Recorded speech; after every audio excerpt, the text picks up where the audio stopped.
Nós estamos de volta, você está no programa Alma Querida. Eu queria dizer que no primeiro bloco eu acabei fazendo uma salada com 2 e-mails, né? Uma mãe que falava do filho que tinha esquizofrenia e o filho de 17 anos, a outra que falava que os filhos não se davam muito bem com o pai, e depois o da esquizofrenia, que o filho de 17, que desde os 14 apresentava sintomas da doença e que trabalha numa padaria, o outro que o pai bebia. Agora o pai não se dá muito bem com o filho que tem esquizofrenia, mas de qualquer maneira nós falamos de família, né? E desses enlaces que acontecem quando nós encarnamos. Como é que são feitas as escolhas? Como é que você escolhe pai? Como é que você escolhe mãe? E os dramas que nós enfrentamos aqui. Então, vamos gastar mais uns minutinhos, vamos passar para o terceiro e-mail. Nessa questão de escolhas, de parentes, de escolhas de pais, eu aconselharia tanto uma mãe quanto a outra a ler o Evangelho segundo o Espiritismo, o capítulo 4, que trata de reencarnação e que fala lá das famílias, que a reencarnação fortalece os laços de família. Kardec diz lá, a pluralidade das existências fortalece os laços de família. Ao passo que a unicidade, os laços de família não tem muito a ver, porque acabou a vida, acaba os laços de família, acaba o parentesco. Então, a reencarnação fortalece os laços de família. Como é que fortalece? Se você viver o Evangelho.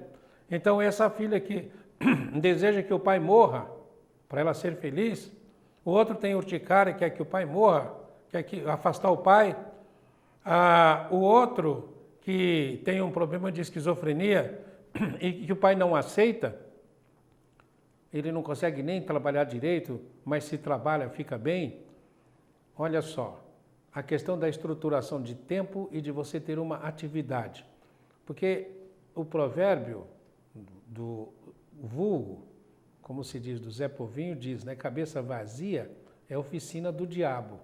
Que bom que o filho esteja trabalhando, mas é muito importante que ele vá a um centro espírita e que faça um tratamento constante, persistente. Por quê? Normalmente quem tem epilepsia, esquizofrenia, muito dessas doenças ditas mentais, são decorrentes de mediunidade.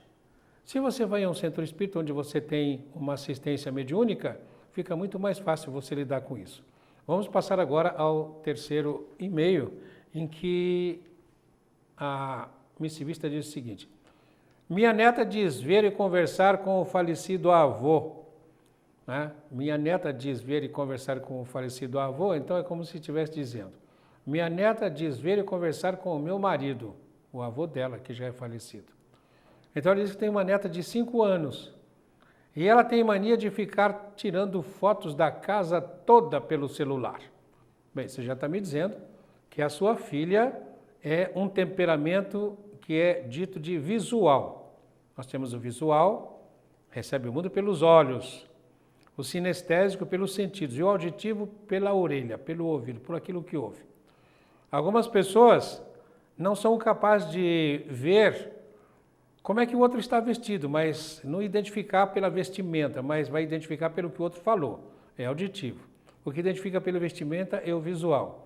E o outro vai só identificar aquele que te deu um abraço apertado, assim e tal, né? Esse é o sinestésico. A sua filha é visual, porque ela fica tirando fotografia, imagem para ela é uma coisa importante.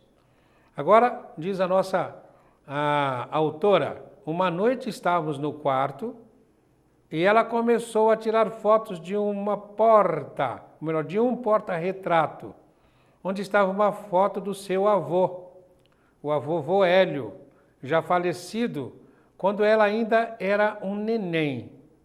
No dia seguinte, olha só, ela era um neném, né? Se ela era criança recém-nascida, não conviveu muito com o vô. No dia seguinte, quando fomos ver as fotos que a menina havia tirado, visualizamos o rosto do avô Hélio em frente ao porta-retrato que ela havia tirado a foto. E ele estava de perfil. Então, a foto pegou o vovô. Né? Isso é possível. É possível que ele estivesse lá, sim. Mas muitas fotografias acontece isso. Onde acontece demais essa questão dessa incidência, do plano espiritual nos equipamentos eletrônicos, tá? Quem é muito especialista nisso é a nossa querida Sônia Rinaldi, que ela fala dessa manifestação instrumental do plano espiritual, né? É muito possível isso. Então, ela pergunta, é possível que ele estivesse ali presente na hora em que minha neta tirou a foto? Possível sim, perfeitamente possível. Onde acontece muito é lá no Flor de Lis. As pessoas tiram muitos retratos, muitas fotos e depois aparecem outras imagens nas fotos. Lá disse que tem uma colônia espiritual acima, que há muitos eventos espirituais no meio daquela Mata Atlântica gostosa, a represa do outro lado e o Oceano Atlântico lá no fundo. Então, é um lugar adequado para que aconteça isto. Em alguns lugares isso acontece com mais facilidade. No caso, o vovô que partiu quando a neta estava recém-chegada, isso não significa que ele não tem uma relação forte com ela. Pode ter vindo aqui exatamente para preparar o ambiente para o reencarne da netinha. E agora está tendo uma relação com ela, dizendo, olha, eu estou aqui, estou presente. Então, você pergunta, depois do ocorrido, minha neta diz ver o avô todos os dias em nossa casa e diz conversar com ele. É claro que isso é possível. O que realmente está acontecendo? Está acontecendo que ela pode estar tendo realmente uma relação com o vovô. Agora, você disse que ela tem 6 anos. Provavelmente isso daqui a pouco desapareça, mas para voltar mais tarde. Porque se ela é visual, quando ela chegar lá pelos 14, ela vai começar a ter novamente esses episódios na vida dela. Então, é preciso simplesmente que ela tenha o apoio adequado. E o mais importante é não falar, olha filha, você está ficando louca, onde é que já se viu? Vovó não está em coisíssima nenhuma. Isso vai fazer com que ela se iniba e ela comece a viver um mundo só dela. Aí ela não vai ter com quem conversar. Então ela pode ver espíritos, conversar com espíritos, mas não tem com quem falar, porque as pessoas do ambiente dela não vão aceitar. Então a melhor coisa que se pode fazer é ter um comportamento de aceitação e conversar. Ah, é? E o que vocês conversaram? O que ele falou? Como é que ele está? Ele disse mais alguma coisa para você? Tá? E aí vai ficar mais tranquila a situação dela. Vamos ver o outro e-mail agora, o que nos reserva. Nesse e-mail, é uma mulher, né? Às vezes o e-mail vem, nós não sabemos se é homem ou mulher. Nesse caso nós sabemos, porque ela está dizendo assim, tive 2 abortos espontâneos e perdi um filho. Então eu devo deduzir o seguinte, que teve 2 abortos espontâneos e um filho nasceu e mais tarde morreu. Então ela diz, doutor Adão, adoro os seus programas, pois eles costumam fornecer alguma luz para meus questionamentos e minhas dores. Vi programas a respeito do aborto espontâneo e gostaria de desabafar que já passei por esta situação 2 vezes e recentemente perdi o meu bebê com apenas 3 dias de vida. Por que comigo? Por favor, me dê uma luz espiritual. Bem, alma querida, por que com você? Porque você precisa deste aprendizado. Que aprendizado? A gente fala em aprendizado, mas eu sei, é triste, mas esse aprendizado, quando nós falamos em aprendizado, é como se precisasse desse tratamento. Mas para quê? Porque no seu perispírito pode ter aderências derivadas de comportamento seu em outras vidas, nos quais você não valorizou muito a maternidade.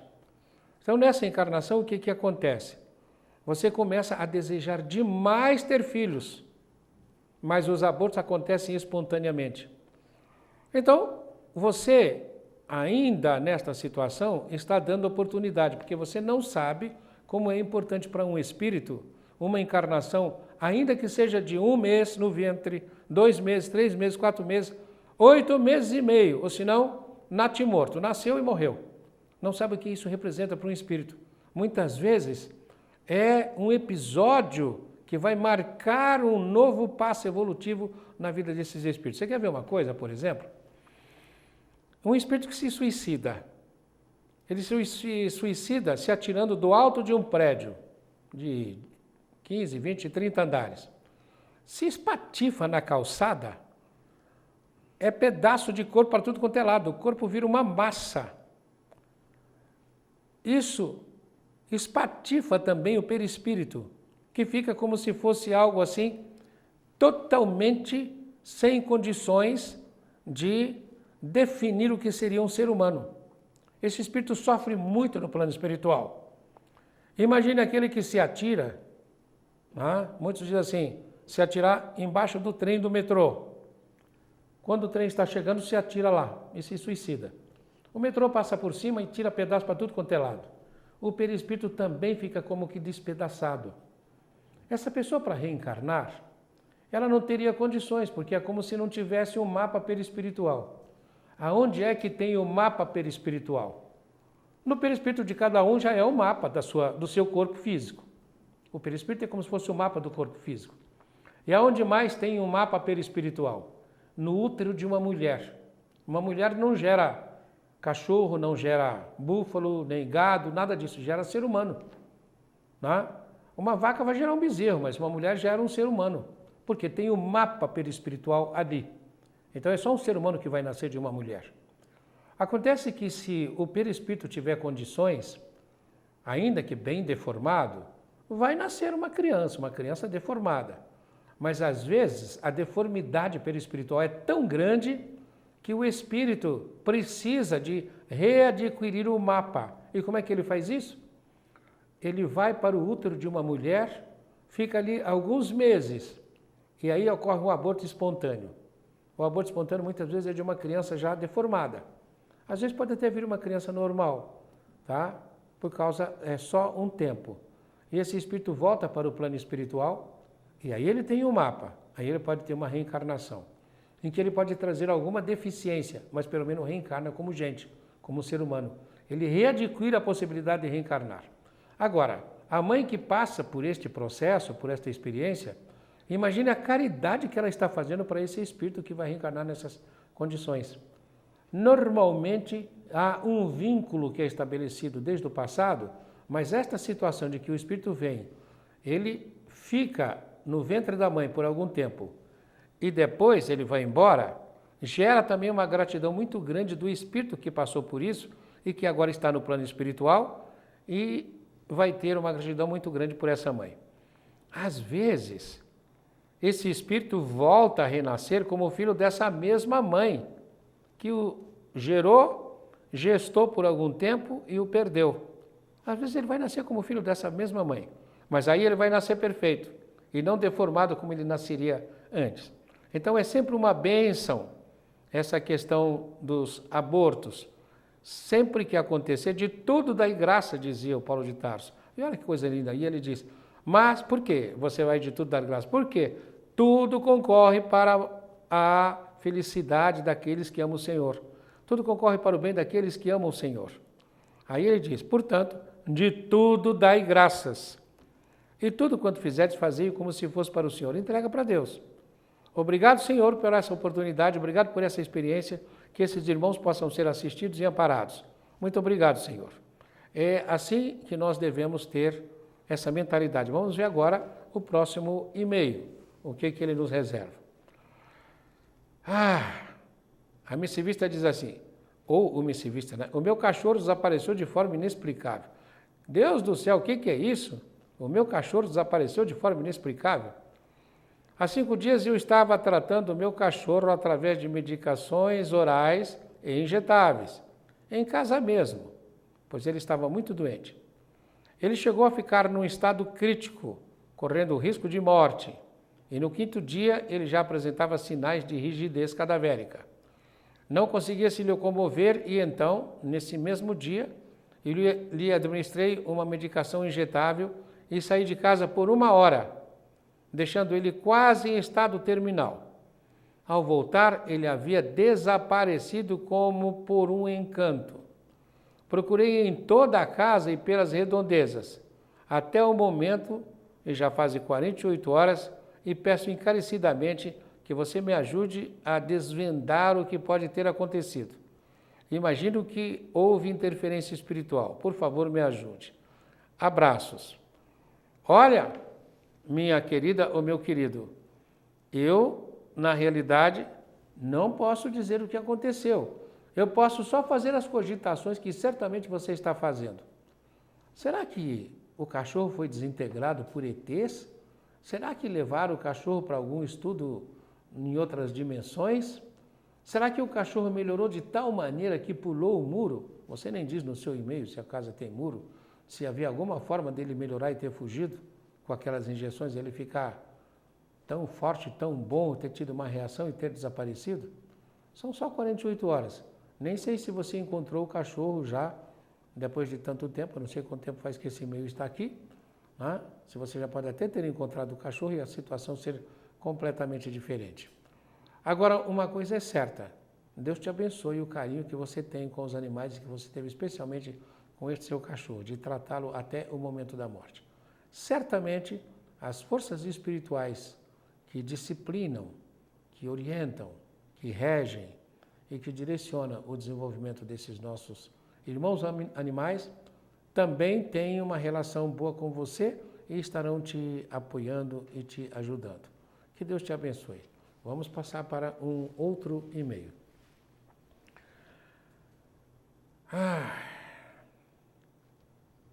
Aqui o missivista ou a missivista pergunta: qual o posicionamento do Espiritismo com relação ao casamento homossexual? E diz: sempre respeitei colegas meus homossexuais na escola e na universidade, mas acho que a legalização de tal tipo de casamento trará consequências graves para a vida familiar, extinguindo-se a figura materna e a figura paterna. É um absurdo cogitarem a ideia de casamento gay. Só falta permitirem a adoção de crianças também. Olha, eu não sei para quem eu estou falando, que é para o meu querido ou para a minha querida, mas já estão trabalhando nesse sentido, viu? Alguém já se imaginou com 2 pais ou 2 mães? Que impacto isso traria na criação dos filhos? Gostaria que o senhor esclarecesse qual o posicionamento do Espiritismo com relação ao assunto. Minha querida, não posso fazer isso para você, não.